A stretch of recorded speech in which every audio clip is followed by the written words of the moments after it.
میت کو غسل دینے کے بعد سرما لگانا اور کنگھا کرنا کیسا ہے،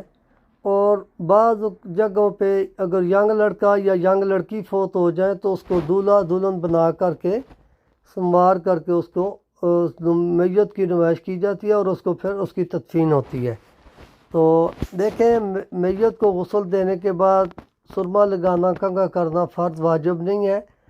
اور اگر سرما لگانے سے میت کو اذیت ہوتی ہے، یعنی سلائی آنکھ میں لگتی ہے جس سے اذیت ہوگی،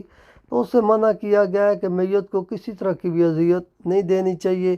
اور صاف ستھرا سا کام ہے، سیدھا سیدھا غسل دیں، کفنا دیں اور اس کو تدفین کر دیں۔ شریعت میں دولہا بنانا، دلہن بنانا، چہرے کے اوپر، اس کے سر کے اوپر سہرا سجانا، یہ کوئی ثابت نہیں ہے اور یہ کوئی جائز بھی نہیں ہے، اور اس سے ایسے کاموں سے منع کیا گیا ہے جس سے میت کو